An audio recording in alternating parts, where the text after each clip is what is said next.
ರಣಕಹಳೆ ಇವತ್ತು ಗರ್ಜನೆ ಮಾಡಿದೆ. 1 ತಿಂಗಳ ಕಾಲ ಮಧ್ಯದಲ್ಲಿ ಯಾವುದೋ ಜಿಲ್ಲಾ ಪಂಚಾಯಿತಿ ಚುನಾವಣೆ ಬರ್ತಾ ಇದೆ. ಅಧಿಕಾರಿಗಳು ಎಲ್ಲರೂ ಬ್ಯುಸಿ.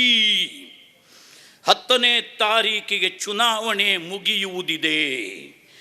ಮತ್ತೆ 10 ದಿವಸ ಇವತ್ತಿನಿಂದ 30 ದಿನಗಳ ಕಾಲಾವಕಾಶವನ್ನು ಹಿಂದೂ ಜಾಗರಣ ವೇದಿಕೆ ನಿಮ್ಮೆಲ್ಲರ ಬೆಂಬಲದಿಂದ, ನಿಮ್ಮೆಲ್ಲರ ಪ್ರೋತ್ಸಾಹದಿಂದ ಸರ್ಕಾರಕ್ಕೆ ಕೊಡ್ತಾ ಇದೆ, ಜಿಲ್ಲಾಧಿಕಾರಿಗಳಿಗೆ ಕೊಡ್ತಾ ಇದೆ, ಜಿಲ್ಲಾ ಉಸ್ತುವಾರಿ ಮಂತ್ರಿಗೆ ಕೊಡ್ತಾ ಇದೆ, ಈ ಕ್ಷೇತ್ರದ MLAಗೆ ಕೊಡ್ತಾ ಇದೆ. ಗಣಿಗಾರಿಕೆಯನ್ನು ನಿಲ್ಲಿಸಿ, ಗಣಿಗಾರಿಕೆಯನ್ನು ನಿಲ್ಲಿಸಿ, ಗಣಿಗಾರಿಕೆಯನ್ನು ನಿಲ್ಲಿಸಿ. ಇಲ್ಲದೇ ಇದ್ದರೆ 21ನೇ ತಾರೀಕು ಡಿಸೆಂಬರ್ ನಾವೆಲ್ಲರೂ ಜಿಲ್ಲಾಧಿಕಾರಿಗಳ ಕಚೇರಿಗೆ ಲಗ್ಗೆಯನ್ನು ಹಾಕ್ತೀವಿ, ಅವನ ಕೊರಡು ಪಟ್ಟಿಯನ್ನು ಹಿಡಿತೀವಿ.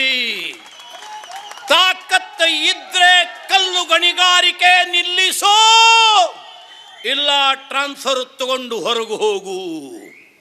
ಜಿಲ್ಲಾ ಉಸ್ತುವಾರಿ ಮಂತ್ರಿಗೆ ಹೇಳ್ತೀವಿ, ಗಣಿಗಾರಿಕೆಯನ್ನು ನಿಲ್ಲಿಸೋ, ಇಲ್ಲ ರಾಜೀನಾಮೆ ಕೊಟ್ಟು ಮನೆಗೆ ಹೋಗು. ಇಲ್ಲಿಯ MLA ಹೇಳ್ತೀವಿ, ಅದನ್ನು ನಿಲ್ಲಿಸೋ, ಇಲ್ಲ ರಾಜೀನಾಮೆ ಕೊಡು. ಧರ್ಮವನ್ನು ರಕ್ಷಿಸುವ, ದೇವಸ್ಥಾನವನ್ನು ಉಳಿಸುವ ನಾವು ಭಿಕ್ಷೆ ಬೇಡ್ತಾ ಇಲ್ಲ, ಅನ್ಯಾಯವಾದದ್ದನ್ನು ಏನನ್ನೂ ಕೇಳ್ತಾ ಇಲ್ಲ. ಗೋಮಾಳ